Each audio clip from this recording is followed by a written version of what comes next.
top 10 running back story. We don't have a lot of similarities in this list. There's a couple of guys we love, but I have guys on my list you don't have on your list that are pretty high up on mine, and vice versa. So excited to get into this one. It's going to be a little sloppy. We're going to have some arguments. I can't wait. So here we go. Poppy's a little sloppy. Poppy is a little sloppy. So I'm going to read my list, and then we'll go through individually, talk about the discrepancies. I have Jeremiah Love at 1, Emmett Johnson at 2, Nicholas Singleton at 3, Mike Washington Jr. at 4, Jadarian Price at 5, Adam Randall at 6, Seth McGowan at 7, Jonah Coleman at 8, Jamari Taylor at 9, and Miles Montgomery, my boy, at 10. What do you got, Story? Yeah, so 1 through 5, I mean, we're all right there except for your Emmett Johnson, which I had to put him top 10, but he's much lower on my list. I will say Jamari Taylor, it was between Jamari Taylor and Terrion Stewart. So, and I don't want to say I flipped a coin, but yeah, those guys I went back and forth on quite a bit. I'm higher on Mike Washington than you are, but we're right in line with the Singleton. Price is right there. At least you have Coleman. You're you're definitely lower on him than I am. I think the big discrepancy, obviously, is Emmett Johnson. Yeah, and then Le'Veon Moss, I can't wait to talk to you about this guy because he's a guy I brought up way early in the process and you were down on, and I still love him, but he was right. He probably should have been my number 10 over Miles Montgomery, but I want to plant my flag on a guy I absolutely love. It's going to be an uphill battle for this kid. So let's start at the top and let's talk about Jeremiah Love a little bit. I guess, do you have any concerns about Jeremiah Love? I'm going to start there because it's just slam dunk prospect, especially in this draft class, this running back class. There's no one else that even comes close, and everyone has Jadarian Price too. We don't. So like it's a flip of a coin after that if these guys are even going to be starters in the NFL. This guy is, but what are your concerns, if any?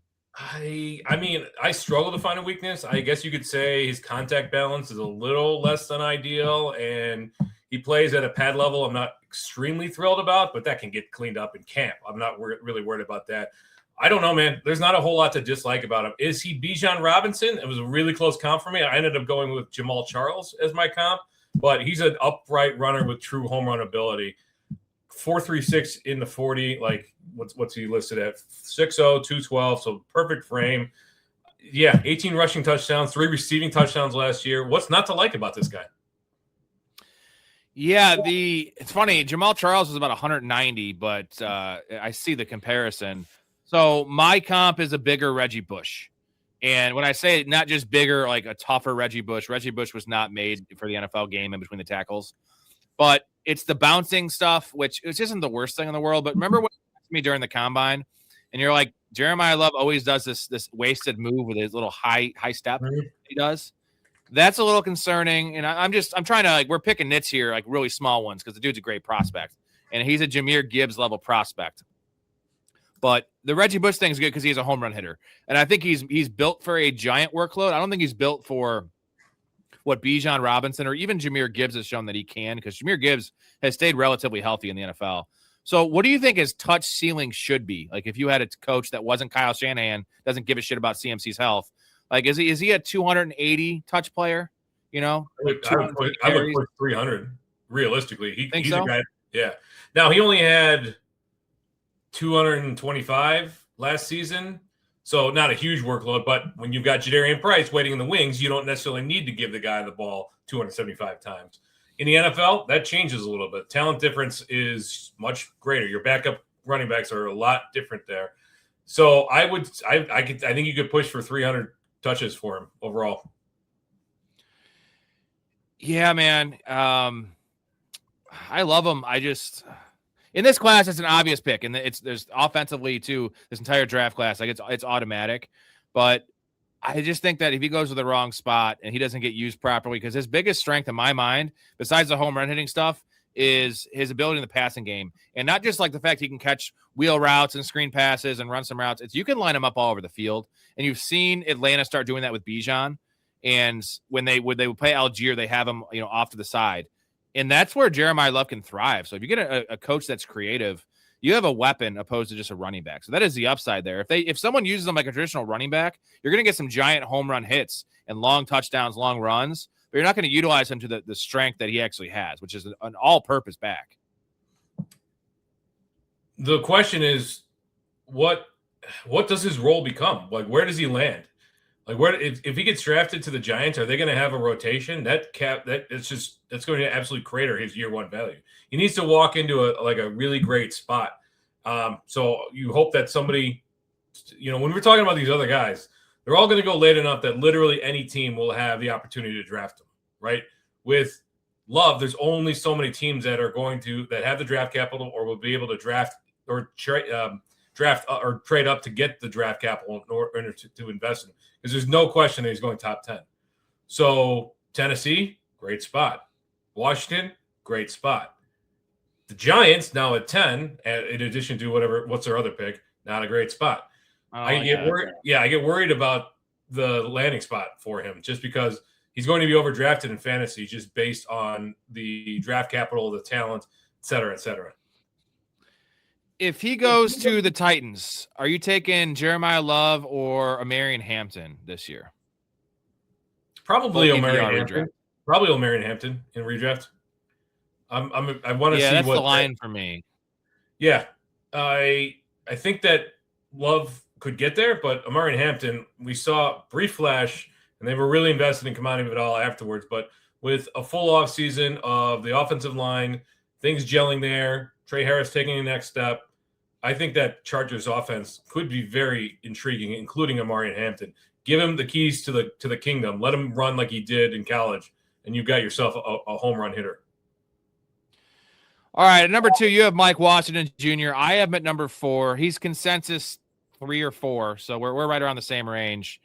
You don't seem to have any concerns. I have some concerns, but you think we all know he's a little bit of a limited prospect in terms of his pass catching and some of his hip stuff. He's pretty rigid as a runner, but the size speed stuff can't be denied. So you're overlooking all that just because he's 225 and he's fucking fast as shit, and he will play in the NFL in terms of like his skill set plays in the NFL.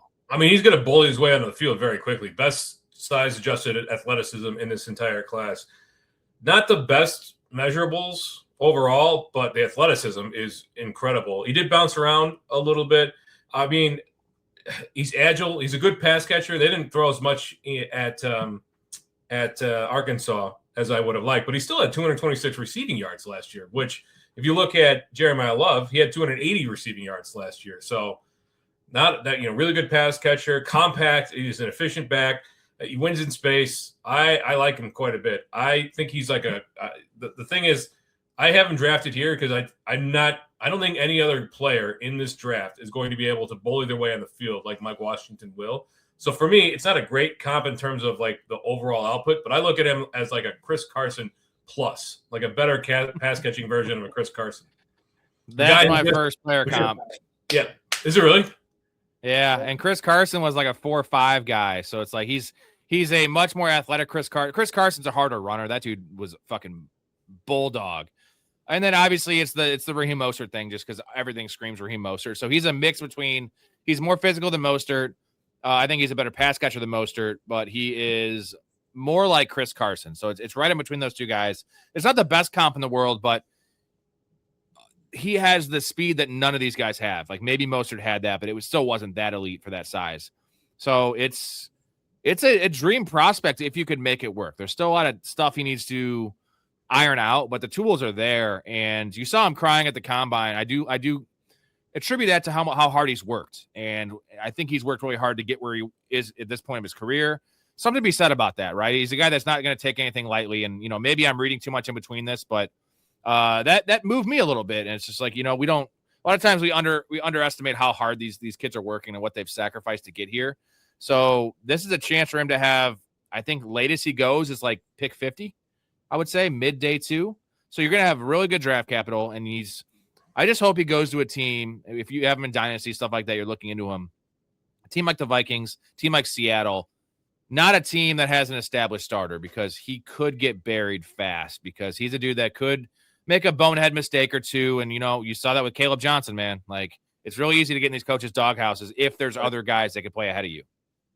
Yeah, I agree. There's a lot of riskiness to this profile. But if you look at the combination of traits that I'm looking for a guy that can take a step in the next level and at least get on the field, like I'm confident that Mike Washington will get on the field early and often next year. And I cannot say the same for literally anybody else in this draft class outside of Jeremiah Love. All right, my number 2, Emmett Johnson. You have him at 8, Story. Whoa. This is a Helen Hunt level hate you're giving our boy here. So, I mean, I guess you've said it before. You think he's just a regular player. Is that your thing? He's just an average I think guy? he's undersized. His combine showed that he's not all that athletic. He spent 5 years at Nebraska and only cracked out in his last year. Guys that kept him off the field his junior and his redshirt year, or his redshirt senior year, were guys that we've almost never heard of. I mean, even if he gets like 3rd round draft capital, I still don't have high hopes for him. The receiving is a plus. Don't get me wrong. I think the receiving is a plus, but he's more of like he lacks the size and the athleticism that you want to see from an every down back. I think the teams are going to pigeonhole him into like a 3rd down role, and the league's kind of moved away from where these scatbacks types used to litter the RB2 to 3 rankings. So for me, there's just no equity that I think could change my opinion. Like he would need to go. I can't even think of a good spot because if it's to Washington, they've got Bill Krosky there. If you went, Tony Pollard's still in Tennessee. I just don't know that there is a spot where he can get onto the field as an every down player. And as a scat back, did you just call him a scat back? Dude, 5'2" or 5'10", 202. Like, come on. I hate the way you talk to me and the way you cut your hair. I hate the way you drive my car. I hate it when you stare. I hate your big dumb combat boots and the way you read my mind. I hate you so much it makes me sick. It even makes me rhyme. Dude, he is the same exact size as Jadarian Price. So a scat back. What the fuck you talking about? 205? Yeah. How is that a scat back? 4'5'6". Like he's two. Yeah, dude. I don't care. Okay, so call him slow. Don't call him small. He's not small. He carried a very, very nice workload. I don't believe. First of all, I don't believe he's 5'10". Yeah, it's great. It's a great workload at Nebraska. I know that offensive line did a lot of heavy lifting there. Yeah, I mean, he's not explosive. Yeah, I view him as like a scat back plus. You know who he is? He's Devin Singletary.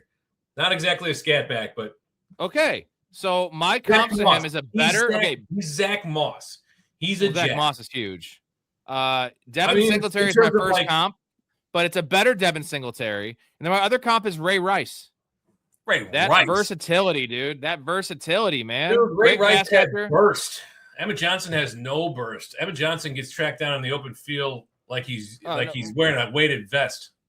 I think you're still keyed in on that elevator video for your film on Ray Rice, because Ray Rice did not have burst. He had good lateral agility and he was a bowling ball. But Emmett Johnson has great vision. He's very slippery. He's got great feet. He's pro ready, man. He's the most pro ready running back in this draft besides Jeremiah Love.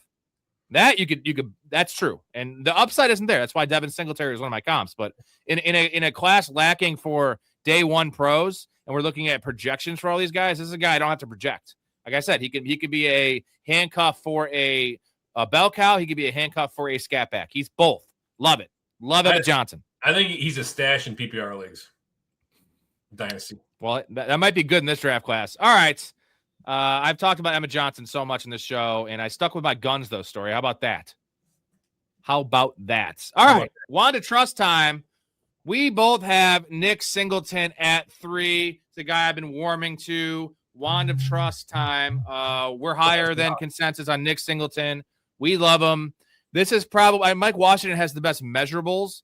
I think Nick Singleton has the chance to be, if anyone has a chance to be a better player than Jeremiah Love, and it's a small chance, it's Nick Singleton, right? It is a small chance for him to be a better player than Jeremiah Love in this year's draft class, but it's not out of the realm of possibility. He doesn't have the overall rushing yards that we would like, but they did have another back on the roster there in Katron Allen, who took a lot of the carries. But 24 receptions, 219 receiving yards, 5 receiving touchdowns in 2024 or 2024. His 2025 season was yeesh. We don't want to talk about that. 440, like 4.40. So solid size speed combo, breakaway runs, good vision, good consistency. I guess the vision is a little bit of a red flag, but overall, I mean, I don't want to call him an RB1, but he's got the potential to be, like, if he lands in the right spot, an RB2. He profiles as an RB1. It's just the other stuff doesn't, right? The inconsistency, the sometimes poor vision. I would say sometimes it's okay. I think that when I first do this exercise, I write everyone down. I told you this. I have no idea where they're going. I have no history in these guys. I don't know how big they are. I thought he was 5'11", 200 with the way he moved. I thought he was a 200-pound back. And like Jeremiah Love's size, maybe a little smaller. And when I see he's 220, and like the problem is he doesn't always play up to that size, but the point is he can absolutely fly. His agility is off the charts, and he's 220 pounds. That prospect does not come around every year. And especially in this class that is very, very, very weak and high-end talent, this is the guy. If you're shooting for a guy that could be a 3-down back, that could be your actual workhorse, RB1 in fantasy, really good real-life player, this is Nick Singleton. So my comps are a better Antonio Gibson, which makes a lot of sense. I think Gibson was probably a better receiver than Singleton. And then Tevin Coleman is the other one. That's my low-end comp for him, is Tevin Coleman, more realistic. But Singleton has much better agility than Tevin Coleman. He was more of a straight line guy, a one-cut guy. Singleton can be used in any system as well. Inside, outside, zone concepts, doesn't matter. Yeah, I copped him to David Johnson. Ooh, you know what? I actually have David Johnson comp to another guy on my list. I don't want to spoil it, but that's pretty high praise. We love this kid, man. Nick Singleton. Yeah. You know what? Consensus, he's like 5 or 6 on most people's boards. And I think that is strictly because of the broken foot and not testing, because he was the guy that was going to destroy the combine. Like he would have been talked about like Mike Washington, the rise that Mike Washington had. Singleton had much better stuff on tape and much more extensive college career at a bigger program. Yeah, I mean, SEC versus Big Ten, so it's arguable. But yeah, Penn State was like the premier program. Everything went wrong in 2025, so I don't hold that against him. His 2024 year, that production is what I'm looking at and what I'm kind of basing these things on. So yeah, I might be a little aggressive having Mike Washington over Nick Singleton, but Singleton's got I think he would have run a 4.40. I'm convinced. Yeah, I think even better. I think like mid 4.35s, which, you know, we're splitting hairs there. All right, Jadarian Price, the guy we both hate. I hate him more than you, Story. You have at 4. I am at 5. I have not seen many people have him below 3. It's pretty much 2 on everyone's board. And you disagree like I disagree. Why do you disagree? Why do I disagree why do I have him higher than you? Or why everyone has him at 2 and we don't? Oh, you disagree with that? The consensus that he's the number 2 running back, it's not even close, etc. Well, I also think he's a bit undersized, 5'11", 203, and just the volume. We don't know what this guy is capable of handling. Right, 113 carries, 674 rushing yards, 6.0 yards per carry, excellent. This is all from 2024. 11 rushing touchdowns, great. So he's got a little bit of a nose to the end zone, but he profiles to me as a complimentary running back.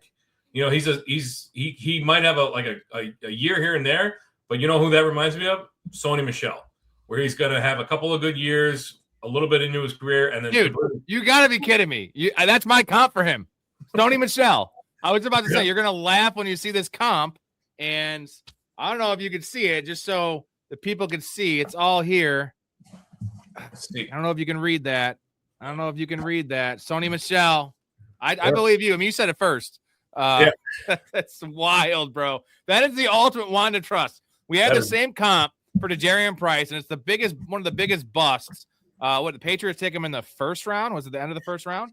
He did have a 3-touchdown game, so he had that one time. But yeah, like I said, he'll have some games here and there, but overall, he will have. I believe. You put a gun to my head, I think he'll have a mediocre career.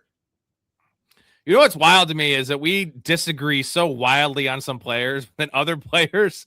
Not only do we agree, but we both have a Sony Michel comp, which is so far out there. A lot of people don't even know who Sony Michel is, you know, because he flamed out of the league. He was a Georgia back, right? Yeah, Georgia's own Sony Michel. Good college career. I think he got used up in college, though. He was a used and abused whore in college. Big time. Never the same player in the NFL. But you can't say that about Jadarian Price because he hasn't been used at all. That dude is fresh. You know what? He's going to be he's going to be a hell of a kick returner in the NFL. I can tell you that much. He's very good at that. Not enough to be drafted that high. He might get moved up like half a round if somebody sees with the new rules. If somebody gets really excited about that, maybe we'll see. Yeah, he's a platoon back, which I mean most of these guys are, but you have the added upside of the kick return stuff, which is fine. But I just don't see any way he's a lead back in the NFL. And if he's your lead back, that's an issue. That's what we saw from Tony Pollard last year in Tennessee, right? Later stages, Tony Pollard, like it doesn't do anything. It's literally 18 carries for 65 yards. Right. It really doesn't move the needle at all. All right. We were going to move on we'll go to Jonah Coleman next. So you have Jonah Coleman at 5. I have Jonah Coleman at 9. Now, I don't really hate Jonah Coleman. This whole range here is pretty similar. The grades are pretty similar on these players, but Jonah Coleman is a limited player. That's what I'm punishing him for. He is not a good receiver, not going to see not a 3-down back, and not explosive. So why do you like Jonah Coleman more than me? I think you're right about at consensus, maybe even a little lower. Yeah, I would take umbrage with the not a good receiver. He had 354 receiving yards last year. Now, this is a Washington team that did throw the ball a lot, so he had only 758 rushing yards, but only on 156 carries. He did have over 1,000 yards rushing in 2025. 15 rushing touchdowns this past year. You know, you want to talk about a bowling ball, he's 5'8", 220. That's a bowling ball right there. Still ran a 4.50 40, so it's not ideal, but it's okay for his size. Physical, contact-balanced runner, proven productions across 2 different programs. I liken him to a Mike Davis. Power, balance, but limited top speed. So that's why he's moved down my board. Yeah, I think he's going to be a grinder with some pass-catching upside, potentially. Yeah, the numbers, the tape didn't show the 354. You see that, and you think Emmett Johnson level receiver, guy running some routes, but like, this is like late stages Leonard Fournette stuff, where it's just Tom Brady checking it down, and the hands didn't seem very sure, as in he wasn't that sure of his hands. He didn't run before a lot of times he caught the ball, and he had to make the effort to catch the ball, where it's not in stride kind of stuff. That doesn't hurt you in college, right? That hurts you in the pros because you need every step matters, every millisecond matters. That's my concern. He is huge though. My comps are C.J. Anderson and Mark Ingram, a worse version of Mark Ingram. And then the downside comp is A.J. Dillon, who's a guy that I actually liked for a long time. He's not as big as A.J. Dillon, but I think C.J. Anderson is my official comp there because C.J. Anderson was, a guy that would score double-digit touchdowns, and this guy has that potential. But we got to separate fantasy from real life because a lot of those touchdowns that C.J. Anderson had that Jonah Coleman might have, is that really a talent? I mean, it's nice to fall in the end zone, but like most big backs can score those. It's not Mike Allstott. You know what I'm saying? It's not like he was earning those inches. It was just, a 2nd and 2, a 2nd and goal from the 2, and you just give the ball to your big back and he rumbles in there. So he's fine. I like him more than Katron Allen. I have him one spot ahead of Katron Allen, which a lot of people love Katron Allen, and we're going to get to that in a little bit. I know. I saw that, and I was looking at Draft Buzz, and I couldn't believe that Katron Allen was right there with Nick Singleton. Because his combine wasn't great, and like Katron Allen's even worse pass catcher than Jonah Coleman, and like that's the concern. Like I know he's not going to have any play after 1st and 2nd down. Where like I still don't think Jonah Coleman will, but maybe more of a shot. So okay, we don't really love Jonah Coleman. I definitely don't. Let's talk about my guy, my number 6, Adam Randall. You don't have him on your list, Story. I'm very confused by that. You're confused by it? Did you not listen to the Guys I Hate episode? Oh, yeah. I'm just giving you shit. So Adam Randall, 6'3", 232, 99% percentile wingspan. So he's tall and a giant wingspan. 4.5 40, which is 70 percentile at that size. 37-inch vertical. 93% bench press. 84 percentile on the broad jump. Like, the film's good, too. He converted wide receiver. This dude is 6'3", 232. Let me repeat that. He's huge. He's a monster. He actually is A.J. Dillon's size, but way more nimble. He's got some drop issues, which is ironic because he was a converted receiver. And I'm not saying he dropped him when he was playing receiver. He actually had drops as a running back, but they were actually using him down the field. A lot of like wheel routes and streak routes and stuff down the field. What you could do with this guy, if you can just hone in on some of his problems, I will say, is a giant upside player, man. Adam Randall, like you don't get this this profile every day. I mean, it's a guy this size is never considered a dual threat running back, and that's exactly what he is. Yes and no. The athleticism is great, but the production in college doesn't match the athleticism. You would think that a guy of this size at that program would have jaw-dropping numbers, and we just don't see that. He's a projection bet, and that's fine if you think that he's going to take the next step. But I don't think he can take his game to the next level. And the market's getting really aggressive on him. For me,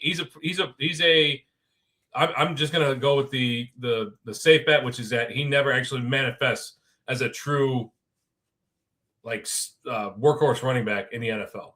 And if he's relegated to an early down role, then yeah, I mean, here's another AJ Dillon right there for you. He's 21 years old, which is a nice check mark for me. Super young, about to be 22, but super young. My comps to him, Cordero Patterson, and then David Johnson. So you had David Johnson for Nick Singleton. I have David Johnson for Adam Randall. And David Johnson was a big man, almost 230 pounds. Remember where David Johnson went to college? I don't know. Where'd he go? Northern Iowa. Ah, there you go. So, and you can't punish him for the lack of production and like the sustained production through years, because he was playing wide receiver just 2 years ago. So it's like he's new to the position. So like this is the type of guy I want to take a shot on in the later rounds. And there's just no one like him in this class. I mean, Mike Washington is the only guy. Dude, 6'3", 232, receiver skills. New to the position, but come on, you're playing running back. You're not playing quarterback. There's not a whole lot to running I get back. it. Dude, he had a good year last year. He had a pretty good year. It was Clemson. Clemson was bad last year. It wasn't just him. Don't blame him for Cade Klubnik, who you had in your top 5 list. Not his fault. I blame Dabo Sweeney for everything related to that program, except for Adam Randall, who's mediocre, if you ask me. Oh, man. You know what? I'm very upset with you, and I'm going to play this clip just Jeez, for look you. at those just two. For you. They're going at each other like an Italian guy and a black woman. Hey, you can't park here. Excuse me? Having been officially challenged by her natural enemy, the black female prepares for combat by taking off her many rings. Meanwhile, the Italian male looks around to make sure the other Italian males are indeed seeing what he is seeing. Sensing the impending battle, a flock of Jews flies quickly away, as avoiding confrontation is their best chance for survival. Good clip. We don't avoid confrontation on this show. No, that's we pretty do not. good. All right, where are we at? We are at number 7, I believe. You're number 6, Le'Veon Moss, a guy that you didn't like when I brought him up early in the before the combine, and I don't have him on my list, and he's like number 11 for me. I do think there's a lot of upside here, but the injury is concerning. The no testing at all. He's a guy that could have in the opposite of blown up the combine. He could have an Emmett Johnson level combine. We don't know. I don't know how fast he actually is. I see him as a 4.55 kind of guy. I mean, he's not going to. He would not have blown up the combine. You're right. But, and he's a little older, spent his career at Texas A&M. I'm looking through, and I the reason I was lower on him, I think, is because I got burned pretty badly on him in fantasy this past year. In 2025, you're right. He mentioned you dealt with the injuries. That whole running back room, though, they rotated through backs near the end of that season. It was an absolute disaster. But 6.3 yards per carry in 2024, that's outstanding. 10 rushing touchdowns, 10 receptions for 141 yards. So the receiving is limited. But go back and watch the tape, 2024 tape. Downhill, power-based runner. This guy was an absolutely outstanding pick in college fantasy football last year, even though it didn't pan out. He's built for short yardage, nose to the end zone. He's going to be a little touchdown dependent, but if he can up the receiving game, and people complained about Jonathan Taylor not getting any receptions in college, and look what he's done in the pros. He can do it. Just because they didn't do it doesn't mean he can't.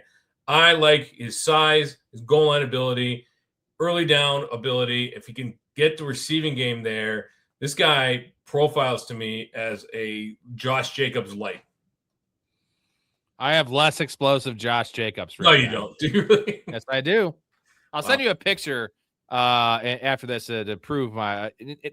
Here's the thing: is he kind of he has some Emmett Johnson vibes to his game because he's a pretty savvy player. It's just the injury. He's been nicked up more than just once, correct, in his career. He got banged up quite a bit last year. Like he was in, he was out. There was something that kept him away from the team too. So there's some his intangibles. There's a little bit of question marks there. But I'm telling you, go back and watch the 24 tape, and you're going to see a different player.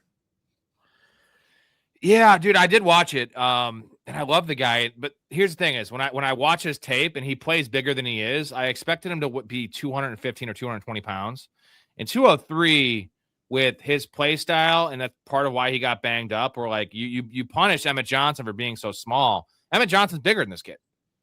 You know what I mean? The same size, like same size. I mean, same size. weight, but Le'Veon Moss has got a couple inches on him. That means he's even thinner. You get what I'm saying? Like Emmett Johnson's more of a sturdy back. Yeah. So I love him. Again, the fact that I don't have my list, don't like take that as I hate Moss, because as you know, I was talking about Moss way before the combine, and then he just kind of slowly faded down my board, and I think I kind of forgot about him. So maybe that's a whiff on my end, because I did have when my comp is less explosive, Josh Jacobs. I guess the difference is Josh Jacobs is all of 225 pounds. That's the thing is, but that's we comped him there for a reason, because that's how he plays. And that can be concerning, and that's the Isaiah Pacheco thing, right? Isaiah Pacheco, undersized guy, plays like he's fucking David Montgomery. It doesn't work. Doesn't last in the NFL. I mean, I see Moss as an efficiency machine. So take out the outstanding receiving at Devon A-Chain, and go back to his sophomore year or rookie year, whatever year that he didn't do it with receptions, but he did it with volume on the ground. That's what I see in Le'Veon Moss. All right, my number 7, Seth McGowan. You have him at 9. We both love this kid. I think his consensus is like 8, so we're both right around that range. He's been rising in that case, like 8, like that. I mean, we have to full disclosure. He's old enough that he spent a year in school, then he got arrested for assault, spent some time in jail, and then he played at community college. Then he played at New Mexico State. Then he played at Kentucky. So he's 24. He'll probably be 25 at some point during the season.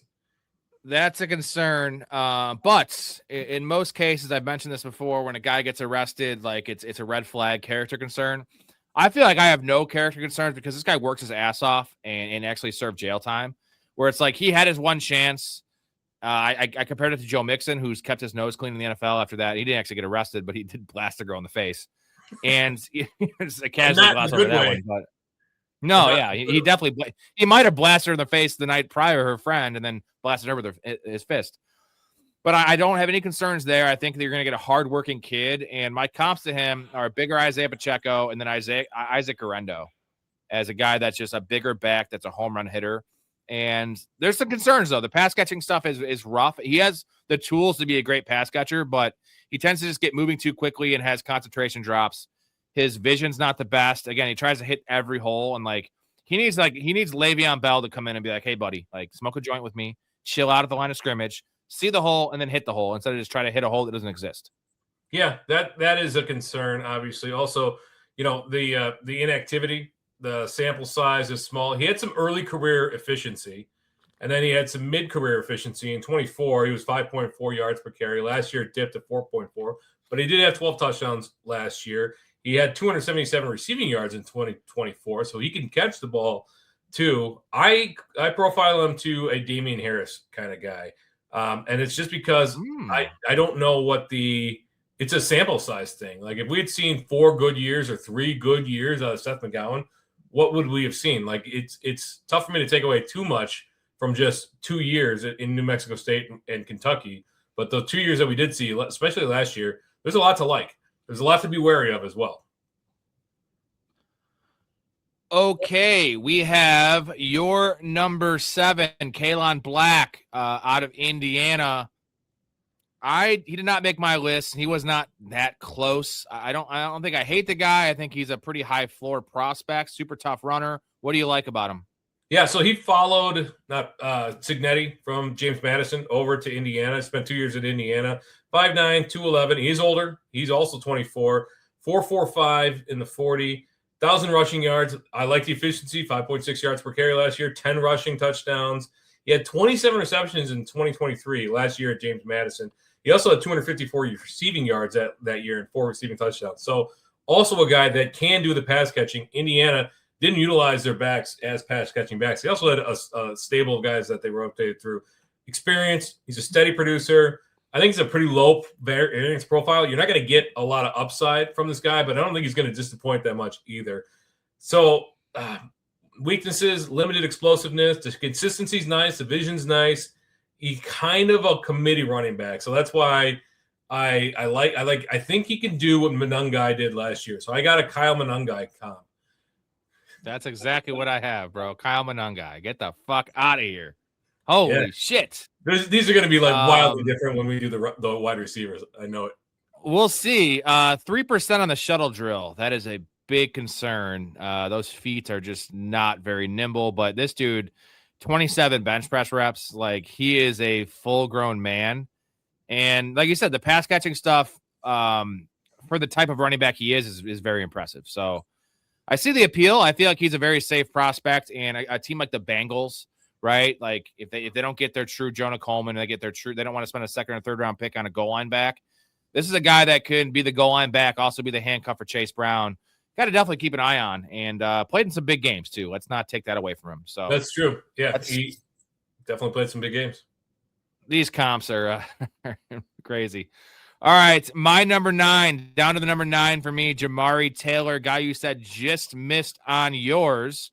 Just missed. I mean, it was a coin flip between him and Terrion Stewart. My comp, I'm going to get mine out here in case you have a tie with me. It's Bucky Irving, but with goal line chops. So Bucky Irving is just not great at the goal line. This guy is great at the goal line, knows for the end zone. Similar profile, man. Not great, straight line speed, but guy's got moves for days, super agile, great feet, just a gamer. Yeah, I didn't do comps beyond 10, so I don't have one for him. So. Because his profile, his measurables, there's it's all like orange, couple reds, undersized, 5'10", 199. But this dude plays like he's 220. Would you agree? Yeah, he plays bigger. He plays faster. His straight line speed is a little concerning, but he's one of those guys. Get him in the open field and watch him make a one cut gone kind of guy. He's very similar to Black. I feel like he's just a little bit more. He's got more agility, so he can make you miss more, and he also can run through you. But he's a little more all around for me, and I love the production too. It was there goes Story. He'll probably be rejoining here, so I'm gonna play a clip while Story is on a little sabbatical, and then he'll be back. Well, you can camp out here for a while. Well, this is pretty sweet. Does this couch fold out to a bed? Yeah, totally great bed. But that's Jenkins' bed. Your bed's over here. Dude, that is so fucking weak. How am I supposed to get a chick in that? No, don't worry, dude. You couldn't get a chick if you had a $100 bill hanging out of your zipper. Yeah, I could. No, dude, you're a little bitch. I am not. I don't even know why I hang out with you guys. Because you're a piece of shit. I am not a piece of shit. Well, yeah, but you're a little bitch. Sure are. Sure are. I'm going to hit you guys with the intro. We'll wait for Story, and then we'll get back to the rest of the running backs. We have wide receivers coming up right after this.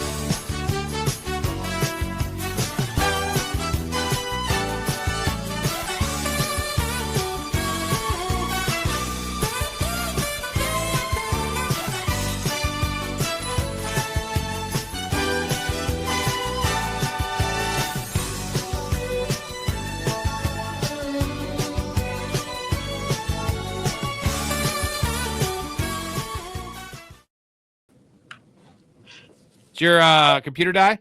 Yeah, no, my internet went out, so I'm on my iPad with the cellular. Oh, all right. We are back, and we were talking about Jamari Taylor, and barely missed Story's list. I love him. We are going to go to, let's see, his number 10. Story is on a black screen. There he is. All right, so your number 10, Terrion Stewart's. What do you got for Terrion Stewart, Story? You're black again. Yeah, like I said earlier, these guys are very close to me, but 5'9", 222, 24 years old. He spent most of his career at Bowling Green before transferring to Virginia Tech. He did deal with injuries last year, so I want to be cautious about that. But in 24, he had 900 yards rushing. I like the efficiency, 5.4 yards per carry, 6.1 in 2023.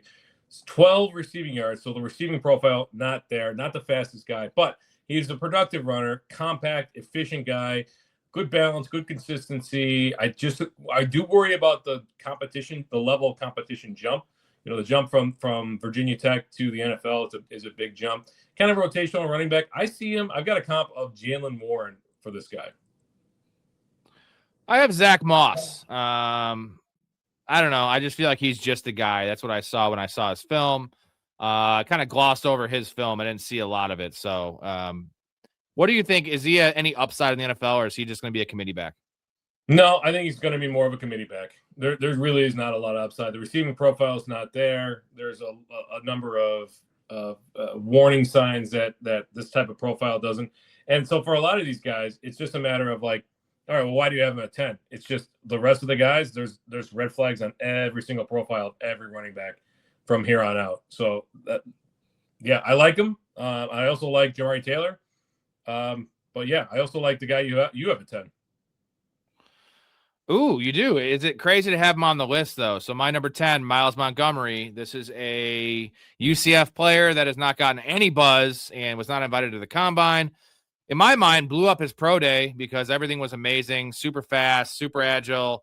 Love everything about this kid. And I don't know where he's going to get drafted. That's the concern. He might not get drafted at all. So it's going to be an uphill battle for him. But I'm not too worried. I love the profile. You saw RJ Harvey get way overdrafted last year. I don't think he's a better player. I don't think RJ Harvey's a better player than this kid. And yes, RJ Harvey's production was amazing as last year at UCF, but he's just a hard runner. And my comp for him, it's Tony Pollard, and then I also have Pierre Thomas. So a mix between those two players. Yeah, the big concern there is the decline in efficiency over the years. He was great on limited reps in 2023. And also, he's not really a touchdown scorer. He only has 10 touchdowns in his entire career. So there we go. I'm talking about guys that we like, and I do agree. I do like him, but the profile throws up a lot of red flags. I will say he's got a nice receiving profile, though, right? Almost 200 yards receiving last year, if I remember correctly. Yeah, and limited work. Story